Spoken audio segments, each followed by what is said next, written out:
All right. Gentleman right here in the blue. Senator, first of all, thank you for honoring the wishes of the people and not taking lobbyist money.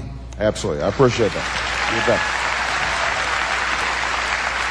bet. It's been reported that you and your wife are in the globalist CFR, which is a Council on Foreign Relations.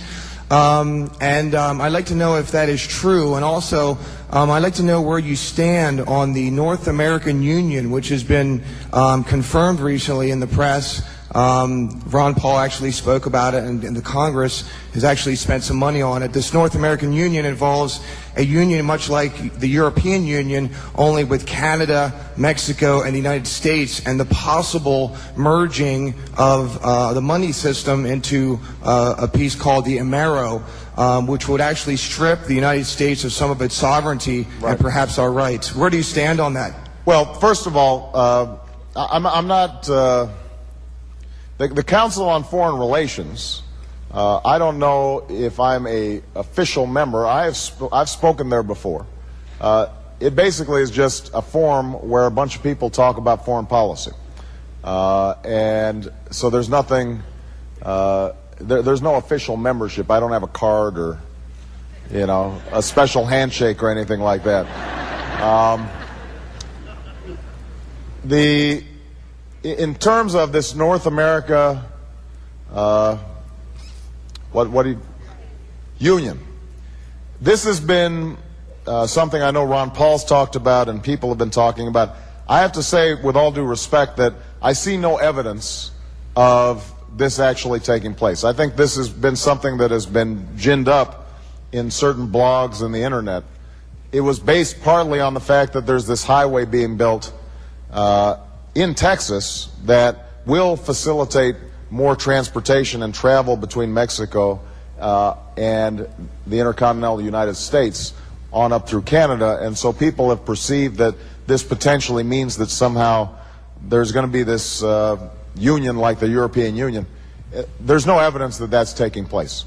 NAFTA helped to break down barriers of trade between those three countries, and I was opposed to NAFTA because I thought that it didn't have the labor and the environmental standards and the safety standards that would look out for U.S. workers. But I don't think that there's some conspiracy to create this one, you know, continental government between Canada and Mexico. I see no evidence of that. All right? Okay, next. All right. It's a young lady's turn. All right, right here. Go ahead. Yes, you. Senator Obama, the youth of America and many Americans consider you a bright beacon of hope for the future, and you are a civil rights advocate. But could you please explain to me why you voted to reauthorize the Patriot Act, which is the worst attack on civil rights of Americans?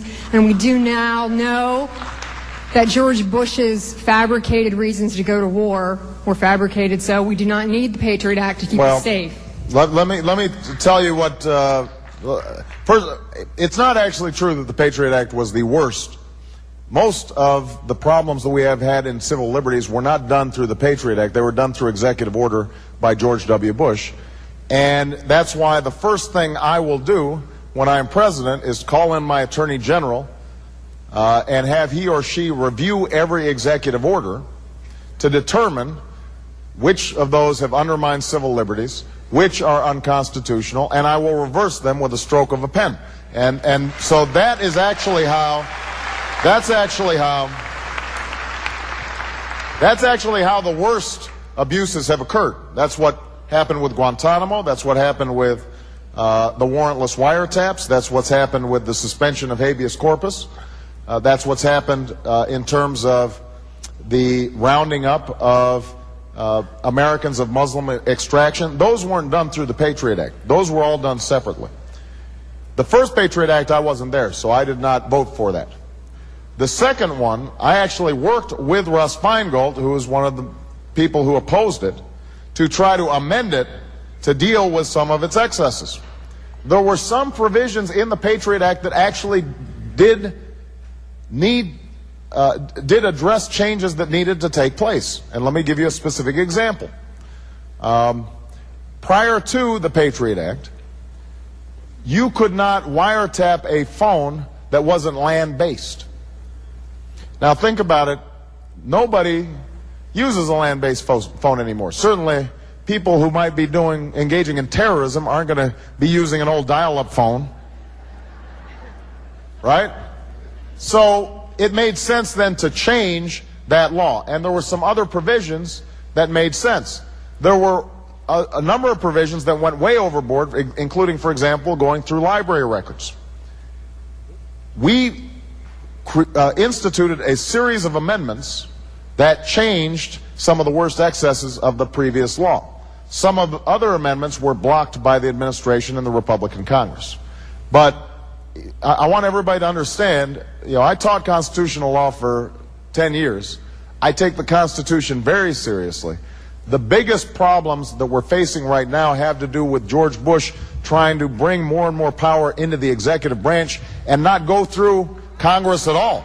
And that's what I intend to reverse when I'm President of the United States of America. All right. How much more time do we have? We got time for 2 more questions. All right.